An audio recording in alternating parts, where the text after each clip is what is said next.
Experiment করা হবে। আগেকার দিনের 1 টাকা যেটা পিতলের, কয়েকটা দিলে নাকি 1 লক্ষ টাকা। বর্তমান 2 টাকা, এটা হলো 4 আনা, এটা হলো 10 পাই, এটা হলো 8 আনা, এটা হলো 5 টাকা। এখন আসেন, এই আগের দিনের টাকা কয় যে ওল্ড ইজ গোল্ড। এটা ওল্ড, ধরে ধরে না, বাকি দিলাম 4 আনা, এই যে ধরে ধরে না, 8 আনা, ধরে ধরে না, 10 পাই। এই 10 পাই জিনিসটা কিন্তু কি স্টিল না, এটা সম্ভবত ফারত টারত জাতীয় কিছু হবে। আচ্ছা, এটা নিয়ে দেখামো। বর্তমান সময়ের 2 টাকা, 5 টাকা। কি বুঝলেন? এটা 2 টাকা।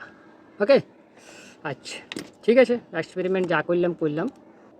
এই যে পারত, এটা পারত, আমি গালানের পরে এটা পাইছি, দেখছেন? এই যে আমার মনে হয় যেন এই যে আগের দিনে যে 10 পাই, এটা হইতে পারে পারত, কিংবা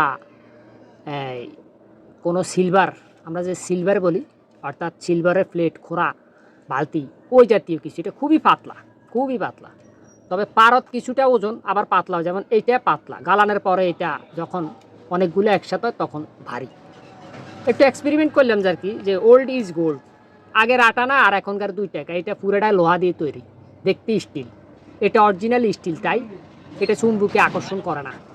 এখন কইবেন, এই যে আপনার হাতে যে জলি ভাই, এইটা দিয়ে কেমনি পরীক্ষা করলেন? একটু ম্যাজিক করলাম, মজা করলাম। সেটা হলো, এটা স্টিলের ফেরাক।